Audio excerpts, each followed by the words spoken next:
La Mecque, début des années 590. Dans les rues poussiéreuses de la ville sainte, un enfant apprend déjà à manier l'épée et la lance. Khalid ibn al-Walid ibn al-Mughira naît dans le clan des Banu Makhzoum, l'une des familles les plus influentes de la tribu Quraysh. Son père, Walid ibn al-Mughira, porte le titre d'al-Wahid, l'unique, signe de sa puissance et de sa richesse. Les Banu Makhzoum ont une responsabilité précise à la Mecque. Ils gèrent les affaires militaires de la ville. Dès son plus jeune âge, Khalid montre des dispositions exceptionnelles pour le combat.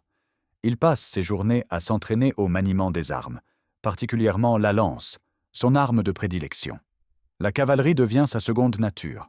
Comme tous les jeunes nobles de Quraysh, il est envoyé dans le désert chez les tribus bédouines pour s'endurcir et apprendre la vie rude des sables. Cette formation forge un guerrier redoutable, un stratège né qui combine l'intelligence avec la force brute. Quand Mahomet commence sa prédication, le clan de Khalid figure parmi les opposants les plus virulents au nouveau prophète. Walid ibn al-Mughira, le père de Khalid, compte parmi les ennemis déclarés de l'islam naissant.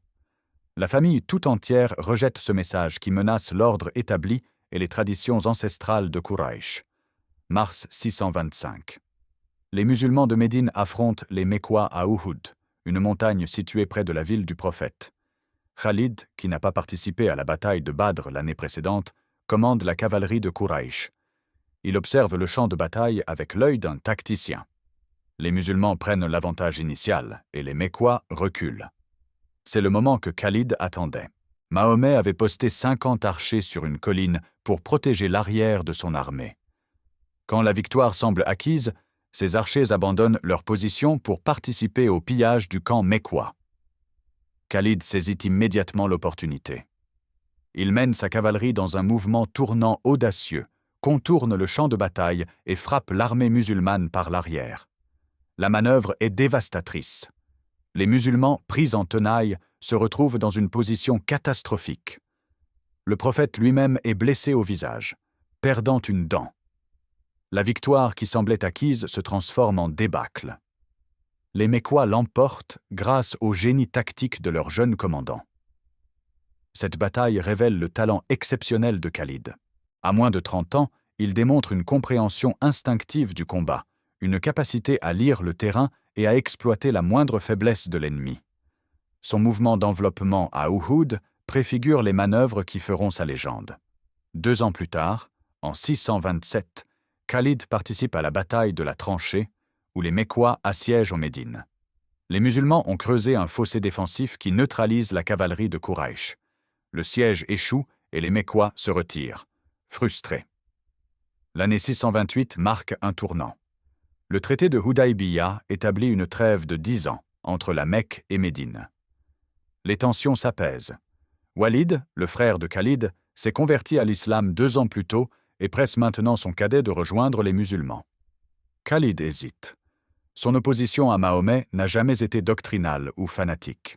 Il combattait par devoir familial et tribal, pas par conviction religieuse profonde. Au printemps 629, Khalid prend sa décision. Il quitte la Mecque en secret, accompagné de 2 futurs compagnons illustres, Amr ibn al-As, qui conquéra l'Égypte, et Uthman ibn Talha. Sur la route de Médine, les 3 hommes discutent de leur conversion. Le 31 mai 629, ils arrivent à destination. Mahomet les reçoit personnellement. Khalid est le premier des 3 à prêter serment d'allégeance. Le prophète accepte sa conversion sans réserve. Le passé est effacé. L'ennemi d'hier devient le compagnon d'aujourd'hui. Khalid a 34 ans. Sa carrière de général musulman commence. Septembre 629, quelques mois seulement après sa conversion. Mahomet envoie une expédition de 3000 hommes vers le territoire byzantin, au nord de la péninsule arabique. Un émissaire musulman a été exécuté par un gouverneur byzantin et le prophète veut montrer que les musulmans ne tolèrent pas de tels affronts. Khalid part comme simple soldat. Il n'a pas encore gagné la confiance totale des musulmans et doit faire ses preuves. L'armée musulmane arrive au village de Mu'tah, en Jordanie actuelle. Les Byzantins les attendent avec une force écrasante. Selon les sources musulmanes, ils sont plus de 100 000, renforcés par des tribus arabes chrétiennes. Les musulmans réalisent qu'ils sont allés au-devant d'un massacre. Mahomet a désigné 3 commandants successifs. Zayd ibn Haritha d'abord, puis Jafar ibn Abi Talib, puis Abdullah ibn Rawaha. Si les 3 meurent, les soldats devront choisir leur chef eux-mêmes. La bataille commence dans la vallée de Mourta. Les 3 commandants tombent l'un après l'autre, exactement comme prédit. Zayd meurt en premier, transpercé de lance. Jafar saisit l'étendard de sa main droite. Quand elle est tranchée, il le prend de la gauche. Quand celle-ci est également coupée, il serre le drapeau entre ses dents jusqu'à ce qu'une lance le tue. Il reçoit 90 blessures sur la poitrine et les bras, aucune dans le dos. Abdullah prend la relève et combat férocement avant de tomber à son tour. Un soldat des Banu Ajlan, Thabit ibn Arkam, saisit l'étendard et crie aux survivants de choisir un nouveau chef. Les musulmans désignent unanimement Khalid. C'est son premier commandement pour l'islam. La situation est désespérée. Les musulmans sont encerclés par une armée 10 fois supérieure en nombre. Khalid se bat avec une intensité incroyable. Il brise 9 épées dans le combat, une après l'autre, tant les coups qu'il porte sont violents. Seul un large sabre yéménite résiste à la fin de la journée. Quand la nuit tombe, Khalid élabore un plan audacieux. Il réorganise complètement son armée sous le couvert de l'obscurité. Il intervertit l'aile droite et l'aile gauche, l'avant-garde et l'arrière-garde. Il distribue de nouveaux étendards. Il ordonne à sa cavalerie de se cacher derrière une colline et de soulever le maximum de poussière au lever du jour. Au matin, les Byzantins croient faire face à une armée musulmane renforcée pendant la nuit. Les nouveaux étendards, les positions modifiées, la poussière soulevée par la cavalerie, tout suggère l'arrivée de renforts massifs. Quand Khalid ordonne soudainement la retraite, les Byzantins pensent à un piège. Ils n'osent pas poursuivre, l'armée musulmane s'échappe. À Médine, pendant la bataille, Mahomet a une vision. Il décrit aux habitants ce qui se passe à Mouta en temps réel. Il annonce la mort des 3 premiers commandants, puis dit « Maintenant, une des épées d'Allah a pris l'étendard jusqu'à ce qu'Allah leur accorde le succès. » C'est ainsi que Khalid reçoit son surnom légendaire Saïf Allah al-Masloul, l'épée dégainée d'Allah. Le titre restera attaché à son nom pour l'éternité. Quand les soldats reviennent à Médine, certains habitants les accusent d'avoir fui le combat. Mahomet les défend et leur dit qu'ils retourneront combattre les Byzantins. Il loue particulièrement Khalid pour avoir sauvé l'armée d'une destruction certaine. Décembre 629. Mahomet marche sur la Mecque avec 10 000 hommes. Les Qurayshites comprennent que la résistance est futile. La ville se rend presque sans combat. Khalid commande l'aile droite de l'armée musulmane lors de cette conquête pacifique. La Mecque, sa ville natale, tombe aux mains de celui qu'elle combattait jadis. Quelques jours plus tard, la bataille de Hunayn oppose les musulmans à une coalition de tribus arabes. Les ennemis surprennent l'armée musulmane dans un défilé étroit et provoquent une débandade initiale. Khalid, avec d'autres vétérans, rallie les troupes autour du prophète et repousse les assaillants. La victoire est acquise après des combats acharnés. Juin 632. Mahomet meurt à Médine. Abu Bakr, son plus proche compagnon, devient le premier calife. L'Arabie explose immédiatement. Des dizaines de tribus qui avaient prêté allégeance au prophète se rebellent. Certaines refusent de payer la zakat, l'impôt religieux. D'autres suivent des prophètes autoproclamés. La jeune communauté musulmane risque de se désintégrer. Abu Bakr réagit avec fermeté. Il lève plusieurs armées et les envoie soumettre les rebelles. Khalid reçoit la mission la plus difficile, écraser les Banu Hanifa, la tribu la plus puissante de l'Arabie centrale, dirigée par Moussaïlima, un homme qui se proclame prophète. La bataille d'Al-Yamama, en 632, est l'une des plus sanglantes de l'histoire musulmane primitive. Les Banu Hanifa sont des guerriers redoutables, fanatisés par leur prophète. Khalid affronte une armée déterminée à mourir au combat. Les musulmans perdent des centaines d'hommes, dont de nombreux compagnons du prophète et des mémorisateurs du Coran. La bataille fait rage pendant des heures. Finalement, les musulmans enfoncent les lignes ennemies et massacrent les rebelles. Moussaïlima meurt au combat. L'Arabie centrale se soumet. En quelques mois, Khalid écrase rébellion après rébellion. Il traverse la péninsule arabique, livrant bataille sur bataille, soumettant tribu après tribu. Sa réputation grandit. Personne ne peut lui résister. Pour la première fois de son histoire, l'Arabie entière est unie sous une seule autorité politique. 633. Abu Bakr décide de frapper les deux superpuissances qui menacent les frontières musulmanes, l'Empire byzantin et l'Empire perse sassanide. L'Irak, sous domination perse, devient la première cible. Le calife confie cette mission à Khalid, désormais reconnu comme le meilleur général musulman. Khalid entre en Irak avec 18 000 hommes. Il adopte une stratégie simple, infliger le maximum de pertes à l'ennemi et avancer rapidement pour empêcher les Perses de se regrouper. Son objectif est Al-Hira, la capitale de la Mésopotamie. La bataille des Chênes, près d'Obola, en avril 633, ouvre la campagne. Les Perses sont commandés par Hormuz, un noble de haute lignée qui porte une coiffe valant 100 000 dirhams. Hormuz défie Khalid en combat singulier. Les deux hommes s'affrontent sous les yeux des deux armées. Khalid transperce son adversaire d'un coup de lance, le tue et jette sa tête au milieu des troupes perses. La bataille générale qui suit se termine par une victoire musulmane écrasante. Mai 633, bataille de Walaja. Les Perses ont levé deux nouvelles armées pour stopper Khalid.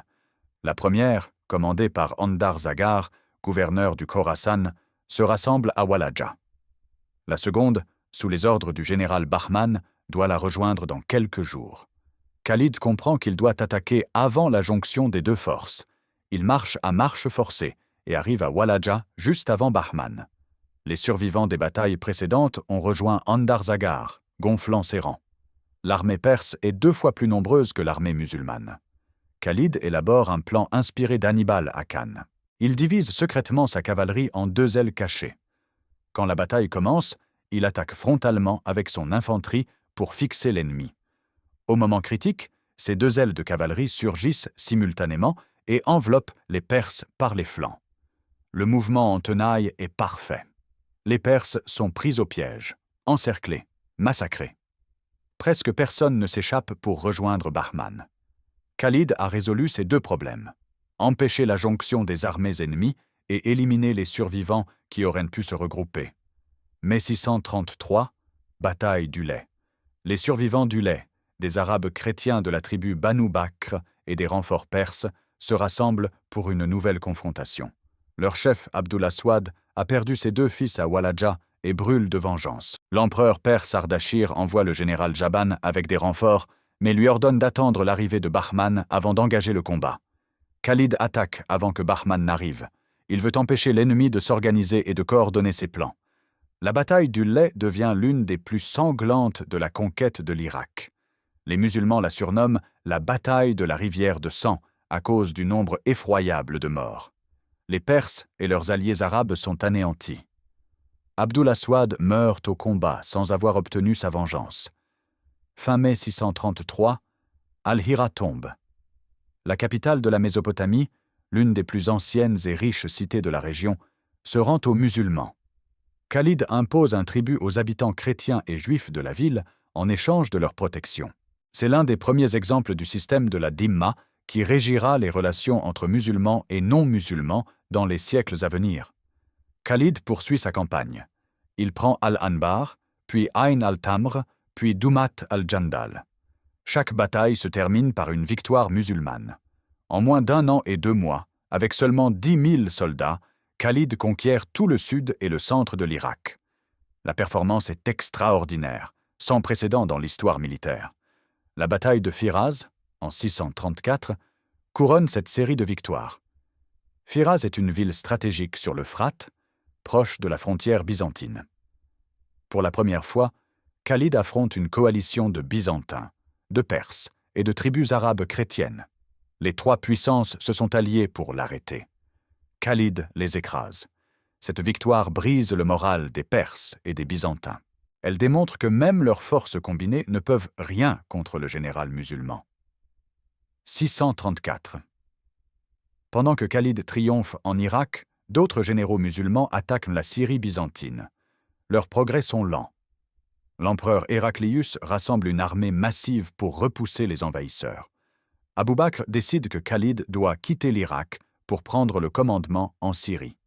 Le calife lui ordonne de partir immédiatement avec la moitié de son armée, laissant l'autre moitié à Al-Muthanna ibn Haritha. Le problème est le temps. Si Khalid prend la route normale par le nord, il arrivera trop tard. L'armée byzantine aura déjà écrasé les musulmans de Syrie. La seule alternative est de traverser le désert de Samawa, un territoire aride et mortel que personne n'ose franchir. Khalid choisit la voie directe. Il engage des guides bédouins qui connaissent les puits d'eau cachés dans le désert. Il fait boire ses chameaux jusqu'à satiété, puis leur coude les lèvres pour les empêcher de rôter et de perdre leur eau. Les chameaux deviennent des réserves d'eau vivantes. Si nécessaire, les soldats pourront les tuer et boire l'eau de leurs estomacs. La traversée dure plusieurs semaines dans des conditions épouvantables. La chaleur est écrasante. Le sable brûle les pieds. L'eau se raréfie dangereusement. Mais Khalid maintient le cap.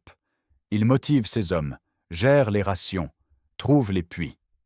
L'armée survit. Quand ils émergent du désert, en Syrie, les Byzantins sont stupéfaits. Personne ne pensait qu'une armée pouvait accomplir un tel exploit. Khalid a franchi l'impossible. Son arrivée change complètement l'équilibre des forces. Les musulmans, qui étaient en mauvaise posture, retrouvent l'avantage. Khalid prend le commandement des forces musulmanes en Syrie. En juillet 634, Abu Bakr meurt et Omar ibn al-Khattab devient le deuxième calife.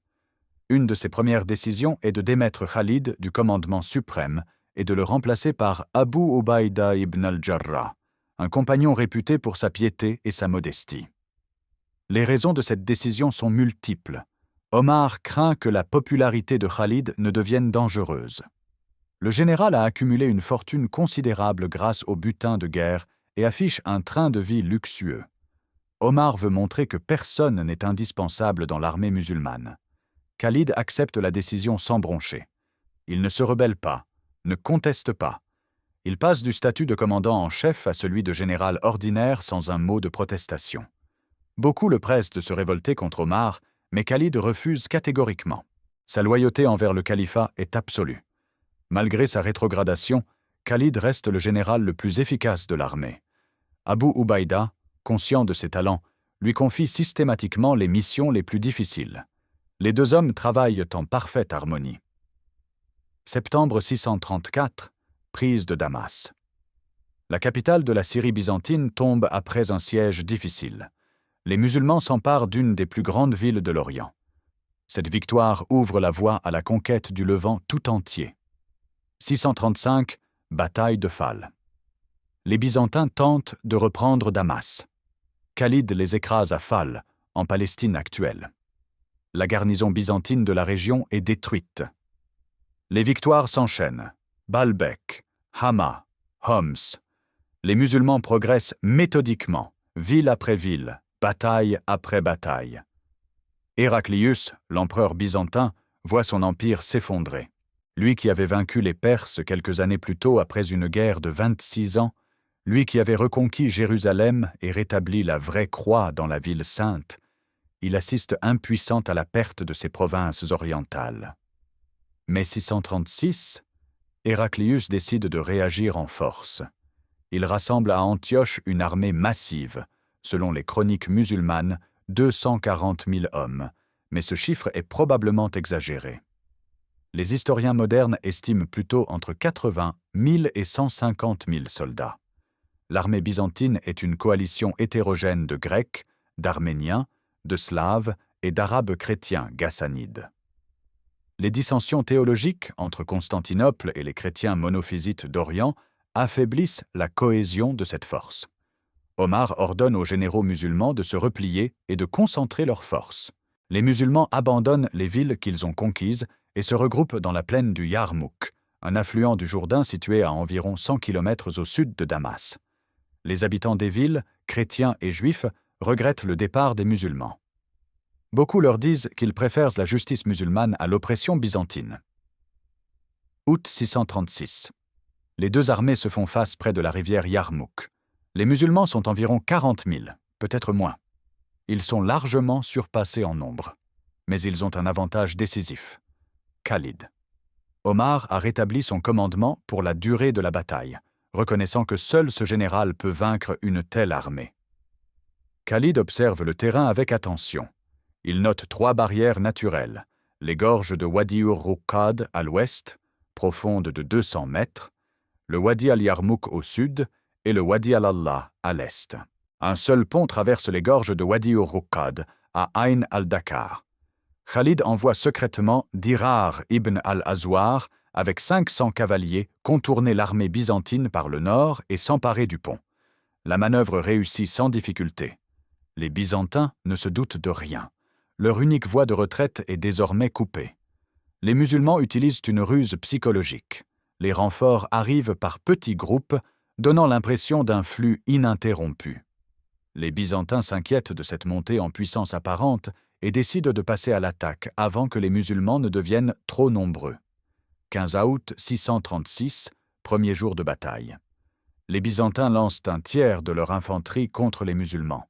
Les combats sont mous, presque rituels. Des duels de champions se déroulent entre les lignes. Avant le combat général, un commandant byzantin nommé Georges chevauche vers les lignes musulmanes et se convertit publiquement à l'islam. Le soir, les deux armées se replient sur leur camp. 16 août, deuxième jour. À l'aube, le commandant byzantin Vahan lance une offensive générale. Il pense surprendre les musulmans en prière. Son centre doit fixer l'adversaire pendant que ses ailes enveloppent les flancs musulmans qu'il croit faiblement défendus. Khalid avait anticipé cette manœuvre et posté des avant-postes sur ses ailes pour ralentir l'assaut byzantin. Au centre, les Byzantins manquent mec de combativité. Sur l'aile gauche, ils enfoncent les lignes musulmanes et atteignent le camp musulman. Khalid lance sa réserve de cavalerie mobile qui encercle et détruit cette unité byzantine isolée. Les jours suivants voient des combats acharnés sans résultat décisif. Les deux armées s'épuisent. La chaleur est accablante. Un vent du sud souffle la poussière au visage des Byzantins, les aveuglant partiellement. 20 août, sixième jour. Khalid décide de frapper le coup fatal. Il a élaboré un plan simple mais audacieux. Au lever du jour, il lance un nouveau duel de champions. Abu Ubaïda tue un commandant grec nommé Grégoire. Puis toute la ligne musulmane charge. Pendant que l'infanterie fixe les Byzantins, Khalid met en œuvre sa manœuvre décisive. Il regroupe toute sa cavalerie, toutes ses divisions montées, en une force unique et massive. Il mène personnellement cette force dans un mouvement tournant sur le flanc gauche byzantin.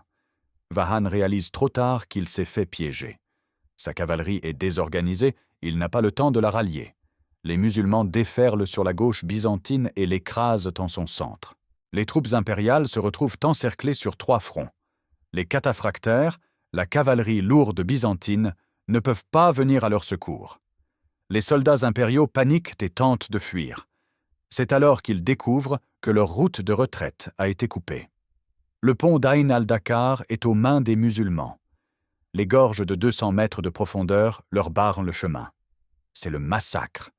Des dizaines de milliers de Byzantins meurent dans les ravins du Yarmouk, se précipitant dans le vide pour échapper aux sabres musulmans. L'infanterie est anéantie. Théodose, le frère de l'empereur, meurt au combat.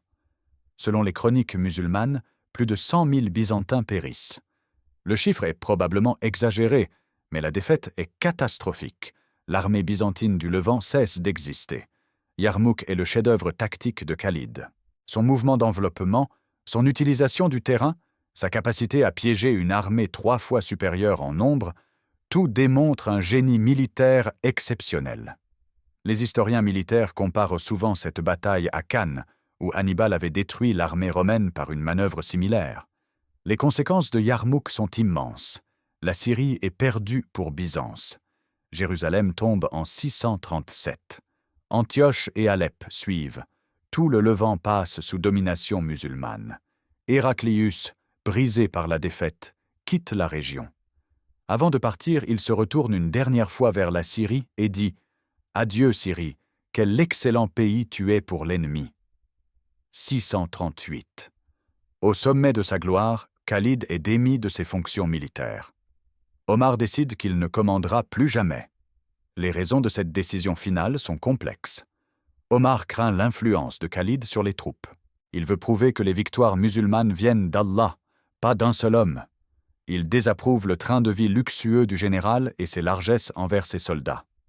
Khalid accepte cette décision avec la même dignité qu'auparavant. Il ne se rebelle pas, ne proteste pas. Beaucoup le pressent de contester l'ordre du calife, mais Khalid refuse. Sa loyauté reste absolue. Il se retire de l'armée et s'installe à Homs, en Syrie, où il possède des terres. Les dernières années de Khalid sont paisibles mais amères. Lui qui a vécu pour le combat, qui a gagné plus de 100 batailles sans jamais connaître la défaite, il meurt dans son lit en 642. Il a environ 47 ans. Sur son lit de mort, Khalid prononce ces derniers mots, qui révèlent sa frustration profonde. « J'ai participé à plus de 100 duels, et il n'y a pas un endroit sur mon corps large comme la paume d'une main qui n'ait reçu un coup d'épée, de lance ou de flèche. Et me voilà mourant dans mon lit comme meurt un chameau. Que périssent les lâches !» Son corps est criblé de cicatrices, témoignage silencieux d'une vie passée au combat. Il voulait mourir en martyr sur le champ de bataille, pas de maladie dans un lit. Cette fin paisible lui semble indigne de sa vie de guerrier. Khalid ibn al-Walid reste l'un des rares généraux de l'histoire à n'avoir jamais connu la défaite. On lui attribue la victoire dans environ 100 batailles, peut-être plus. Il a combattu contre les deux superpuissances de son époque, l'Empire byzantin et l'Empire perse sassanide, et les a vaincus toutes les deux. Ses innovations tactiques deviennent des références militaires. Son mouvement de double enveloppement à Walaja, inspiré d'Hannibal, sa capacité à utiliser le terrain à Yarmouk, sa traversée du désert de Samawa, sa ruse à Mu'tah, tout démontre un esprit militaire exceptionnel. Il unifie l'Arabie pour la première fois de son histoire. Il conquiert l'Irak perse en moins de 2 ans. Il brise la puissance byzantine au Levant. Les conquêtes musulmanes auraient peut-être réussi sans lui, mais elles auraient pris des décennies au lieu de quelques années. Son sens tactique repose sur plusieurs principes constants. Il frappe vite pour empêcher l'ennemi de se préparer. Il concentre ses forces au moment décisif plutôt que de les disperser. Il utilise systématiquement le mouvement tournant et l'encerclement pour piéger l'adversaire. Il comprend l'importance de la mobilité, surtout de la cavalerie. Il sait lire le terrain et l'exploiter à son avantage. Il maintient toujours une réserve de cavalerie mobile qu'il lance au moment critique. Khalid est aussi un meneur d'hommes exceptionnel. Ses soldats l'adorent parce qu'il se bat en première ligne, partage leurs dangers, distribue généreusement le butin. Il ne demande jamais à ses hommes un sacrifice qu'il ne ferait pas lui-même. À Mu'tah, il brise 9 épées tellement il frappe fort. À Yarmouk, il mène personnellement la charge de cavalerie décisive. La question posée dans le titre mérite une réponse nuancée. Khalid ibn al-Walid est certainement le plus brillant tacticien de l'islam primitif. Aucun autre général musulman de cette période ne peut rivaliser avec son palmarès. Ses successeurs reconnaissent sa supériorité. Amr ibn al-As conquiert l'Égypte, Saad ibn Abi Waqqas vainc les Perses à Qadisiyah, mais aucun n'accumule autant de victoires contre autant d'ennemis différents. Les généraux qui lui succèdent dans l'histoire musulmane peuvent être comparés à lui. Saladin reconquiert Jérusalem sur les croisées, mais perd plusieurs batailles. Tariq ibn Ziyad lance la conquête de l'Espagne, mais son action est limitée géographiquement. Les généraux mamelouks arrêtent les Mongols à Ain Jalut, une victoire capitale, mais c'est une seule bataille. Khalid, lui, gagne pendant 12 ans sans interruption. Si on élargit la comparaison aux plus grands généraux de l'histoire, Khalid mérite sa place parmi eux. Alexandre le Grand conquiert un empire plus vaste, mais il dispose de la phalange macédonienne, l'arme la plus perfectionnée de son époque, et affronte souvent des armées moins organisées. Hannibal réalise des prouesses tactiques comparables, notamment à Cannes, mais il perd finalement la guerre contre Rome. César subjugue la Gaule et l'Égypte, mais essuie des revers. Napoléon domine l'Europe pendant 15 ans avant sa chute finale. Khalid se distingue par son invincibilité totale. Jamais vaincu en 12 ans de carrière militaire. Il affronte des adversaires redoutables, les Byzantins, héritiers de Rome, avec leur infanterie lourde et leur cavalerie blindée. Les Perses sassanides, avec leur tradition militaire millénaire et leurs cataphractaires, les tribus arabes aguerries. Il les bat tous. Son génie s'exprime dans des conditions extrêmes. Il travaille presque toujours en infériorité numérique. À Yarmouk, il est surpassé de 1 contre 3 ou 4. À Mu'tah, de 1 contre 30 ou 40 selon les sources. Il compense par la surprise, la vitesse, la manœuvre. Il ne gagne jamais par simple force brute, mais par l'intelligence tactique. La rapidité de ses conquêtes est stupéfiante. En 1 an et 2 mois, il soumet tout le sud et le centre de l'Irak. Il enchaîne bataille sur bataille sans pause, ne laissant jamais l'ennemi respirer. Puis il traverse un désert mortel pour rejoindre la Syrie en quelques semaines, un exploit que personne ne pensait possible. Sa capacité d'adaptation est remarquable. Il combat dans tous les environnements, les déserts d'Arabie, les plaines mésopotamiennes, les montagnes du Levant. Il affronte tous les types d'ennemis, la cavalerie légère arabe, l'infanterie lourde byzantine, les cataphractaires perses. Il s'adapte à chaque situation, modifie ses tactiques selon l'adversaire et le terrain. Mais Khalid a aussi des limites. Il n'est pas un stratège politique, il ne fonde pas d'empire, ne bâtit pas d'institutions durables, il est un outil militaire au service du califat, pas un conquérant autonome. Quand Omar le révoque, il obéit sans discuter. Cette soumission absolue au pouvoir politique le distingue d'Alexandre ou de César, qui deviennent eux-mêmes des souverains. Sa loyauté envers le califat, même après sa disgrâce, pose question. Pourquoi accepte-t-il sa révocation sans protester? Pourquoi ne se rebelle-t-il pas alors qu'il commande l'armée et que les soldats lui sont dévoués? Plusieurs hypothèses peuvent être avancées. D'abord, sa conversion à l'islam en 629 n'est pas opportuniste. Khalid n'avait aucun intérêt à rejoindre les musulmans à ce moment-là. Les Mécois dominaient encore militairement la péninsule.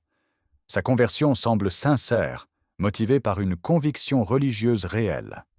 Cette foi explique sa soumission au calife, représentant d'Allah sur terre. Ensuite, Khalid comprend peut-être que l'unité musulmane est fragile.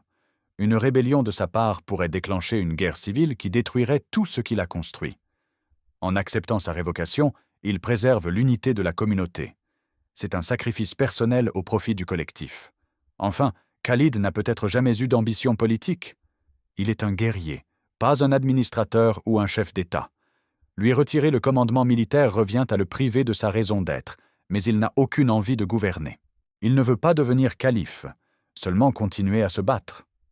Omar craint sans doute que les soldats attribuent les victoires à Khalid plutôt qu'à Allah. Dans l'idéologie musulmane primitive, c'est Dieu qui donne la victoire, pas le général. Le surnom de l'épée d'Allah, accordé par Mahomet, crée une aura dangereuse autour de Khalid. Omar veut briser ce culte de la personnalité naissant. La richesse ostentatoire de Khalid dérange aussi le calife. Omar est un ascète qui dort sur une natte et mange peu. Il incarne l'idéal d'égalitarisme musulman. Khalid, lui, affiche sa fortune, distribue généreusement le butin, paie grassement ses soldats. Ce train de vie luxueux contredit les valeurs d'austérité prônées par Omar. Des accusations de détournement de fonds pèsent aussi sur Khalid. Plusieurs témoins affirment qu'il aurait mal géré certaines sommes, favorisé des proches, utilisé le trésor public pour des dépenses personnelles. Omar lance une enquête. Même si les preuves sont minces, le doute subsiste. Le calife ne peut pas laisser un commandant militaire au-dessus des lois. Mais la raison principale de la révocation reste politique. Omar veut établir le principe que personne n'est indispensable. Les musulmans doivent comprendre que leur force vient de leur foi, pas d'un seul homme. Révoquer Khalid au sommet de sa gloire envoie un message puissant. Même le plus grand général peut être remplacé si l'intérêt de la communauté l'exige. Cette décision divise les historiens. Certains y voient une erreur tragique qui prive l'islam de son meilleur commandant. Si Khalid avait continué, arguent-ils, les conquêtes auraient été encore plus rapides et complètes. D'autres estiment qu'Omar a raison de briser le culte de la personnalité et de rappeler que seul Allah mérite la gloire des victoires. Les tactiques de Khalid influencent les généraux musulmans pendant des siècles. Son utilisation de la cavalerie mobile comme force de frappe décisive devient une constante des armées islamiques. Son habileté à encercler l'ennemi inspire les commandants ultérieurs. Sa capacité à combattre en infériorité numérique sert d'exemple aux chefs militaires confrontés à des adversaires plus puissants. Les historiens militaires occidentaux reconnaissent tardivement son génie. Au XIXe et au début du XXe siècle, ils l'ignorent largement, concentrés sur les généraux européens. Ce n'est qu'après la Seconde Guerre mondiale que des études sérieuses analysent ces campagnes. Les académies militaires commencent à enseigner ces batailles comme exemple de tactique supérieure. Yarmouk devient un cas d'école dans l'enseignement militaire. la bataille démontre comment un général peut compenser l'infériorité numérique par la manœuvre et l'exploitation du terrain. Les officiers étudient comment Khalid fixe l'ennemi au centre pendant que sa cavalerie enveloppe les flancs. Ils analysent comment il coupe la ligne de retraite byzantine avant la bataille, piégeant l'armée adverse. Sa traversée du désert de Samawa illustre l'importance de la mobilité stratégique. En risquant tout pour arriver rapidement en Syrie, Khalid change le cours de la guerre. Les généraux modernes reconnaissent dans cette marche audacieuse un précédent des mouvements éclairs qui caractériseront plus tard la guerre de manœuvre. Pourtant, certains aspects de son commandement posent des questions éthiques. Les sources musulmanes mentionnent plusieurs massacres de prisonniers. À Ulay, la bataille de la rivière de sang, les musulmans tuent des milliers de captifs, faisant couler leur sang dans un canal. Khalid aurait fait un vœu d'égorger autant d'ennemis que de jours passés à combattre. Cette cruauté choque même certains compagnons. Omar lui reproche ses excès de violence. Le calife considère que Khalid dépasse les limites fixées par l'islam en matière de traitement des prisonniers. Ces accusations contribuent à sa disgrâce. Dans le contexte de l'époque, ces massacres ne sont pas exceptionnels. Les guerres du 7e siècle sont brutales de tous côtés. Mais ils entachent la réputation de Khalid. Khalid n'est pas un compagnon du prophète au sens strict. Il combat contre Mahomet pendant les premières années de l'islam. Sa conversion tardive, en 629, seulement 3 ans avant la mort du prophète, le place en marge du cercle des compagnons les plus prestigieux. Cette position explique en partie la méfiance d'Omar à son égard. Les premiers musulmans, ceux qui ont souffert à la Mecque et qui ont participé à l'hégire, regardent Khalid avec ambivalence. Il est l'ancien ennemi devenu allié. Certes, il a prouvé sa valeur militaire, mais peut-on lui faire confiance totalement? Omar partage ses doutes. Il préfère donner le commandement suprême à Abu Ubaïda, un muhajir qui a tout sacrifié pour l'islam dès le début. Khalid n'a pas la stature religieuse des grands compagnons. Il ne rapporte que quelques hadiths. Son savoir religieux est limité. Il ne participe pas aux débats théologiques qui animent la communauté. C'est un homme d'action, pas un savant. Cette dimension purement militaire de son engagement musulman le fragilise face aux compagnons plus pieux. Pourtant, sa loyauté envers l'islam ne fait aucun doute. Après sa conversion, il ne montre aucune hésitation, aucune ambiguïté. Il combat pour l'expansion de la religion avec la même détermination qu'il mettait à la combattre auparavant. Son acceptation de la révocation démontre que sa foi passe avant son orgueil personnel. Le surnom « l'épée d'Allah », accordé par Mahomet lui-même, lui confère une légitimité religieuse indiscutable. Le prophète ne se trompe pas dans ses jugements. Si Mahomet a vu en Khalid l'épée d'Allah, c'est que Dieu l'a choisi pour accomplir sa volonté. Cette reconnaissance prophétique protège Khalid et explique pourquoi Omar ne peut pas le rejeter complètement malgré ses réserves. L'histoire de Khalid pose des problèmes de source. Les textes musulmans qui le mentionnent sont écrits plusieurs décennies après sa mort, souvent sur la base de traditions orales. Les chroniqueurs byzantins et perses contemporains parlent peu de lui, concentrés sur leurs propres récits des guerres. Les chiffres rapportés par les sources musulmanes sont souvent invraisemblables. Les 100 000 Byzantins à Mu'tah, les 240 000 à Yarmouk, les massacres de dizaines de milliers de prisonniers, tout cela doit être pris avec précaution. Les chroniqueurs médiévaux exagèrent systématiquement les effectifs ennemis pour magnifier les victoires de leur camp. Les historiens modernes doivent donc faire un travail critique sur ces sources. Ils réduisent généralement les effectifs, remettent en question certains épisodes, vérifient les chronologies. Mais le cadre général reste fiable. Khalid a bien existé, il a bien conquis l'Irak et contribué de manière décisive à la conquête de la Syrie, il a bien gagné toutes ses batailles. L'archéologie confirme certains éléments.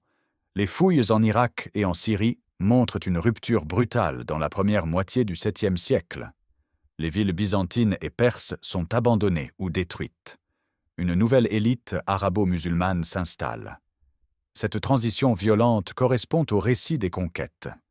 Les sources byzantines, bien que peu bavardes sur Khalid, confirment la catastrophe de Yarmouk. Elles admettent la perte de la Syrie, l'anéantissement de l'armée levantine, la fin du contrôle impérial sur le Levant. Ces aveux sont d'autant plus précieux qu'ils émanent du camp des vaincus, Khalid bénéficie d'un contexte favorable. Les deux superpuissances qui l'affrontent, Byzance et la Perse, sortent épuisées d'une guerre de 26 ans qui vient de se terminer en 628. Les Byzantins ont vaincu, mais au prix d'efforts immenses. Les Perses sont au bord de l'effondrement, déchirés par des luttes internes. Les deux empires n'ont plus les ressources pour résister efficacement à une nouvelle invasion. Les provinces orientales de Byzance sont peuplées de chrétiens monophysites, en désaccord théologique avec Constantinople. Ils ne ressentent aucune loyauté envers l'empereur qui persécute leur foi. Certains accueillent les musulmans comme des libérateurs. Les Juifs, marginalisés par Byzance, adoptent souvent une attitude neutre ou favorable aux envahisseurs. Cette indifférence, voire cette hostilité des populations locales envers leurs maîtres byzantins, facilite grandement les conquêtes musulmanes. Les Arabes ont aussi un avantage tactique. Leur cavalerie légère est parfaitement adaptée aux déserts et semi-déserts du Moyen-Orient. Elle se déplace rapidement, frappe soudainement, se retire avant que l'ennemi ne puisse réagir. Les armées byzantines et perses, habituées aux batailles rangées entre infanterie lourde, ont du mal à s'adapter à ce type de combat. La motivation des soldats musulmans joue un rôle crucial. Ils combattent pour leur foi, convaincus que la mort au combat leur ouvre les portes du paradis. Cette détermination religieuse compense l'infériorité numérique et matérielle. Les Byzantins et les Perses, eux, défendent des empires déclinants sans véritable ferveur. Mais ces facteurs favorables ne suffisent pas à expliquer les victoires de Khalid. D'autres généraux musulmans opèrent dans le même contexte avec des résultats moins brillants. La différence vient du génie tactique de Khalid, de sa capacité à exploiter chaque avantage, de son audace calculée. Khalid occupe une place particulière dans la mémoire musulmane. Il n'a pas la sainteté d'Abou Bakr ou d'Omar. Il n'a pas l'aura d'Ali. Mais il incarne l'idéal du guerrier victorieux, celui qui étend l'islam par l'épée. Les récits de ses exploits sont racontés de génération en génération pour inspirer les jeunes musulmans. Son surnom, l'épée d'Allah, en fait presque un personnage mythique. Cette épée qui ne connaît jamais la défaite, qui brise les empires, qui établit la domination musulmane du Moyen-Orient, elle devient un symbole puissant. Dans l'imaginaire populaire, Khalid est l'instrument parfait de la volonté divine. Pourtant, sa fin malheureuse ajoute une dimension tragique à son histoire. Ce héros invincible sur le champ de bataille meurt dans son lit, privé de commandement, oublié par ses contemporains.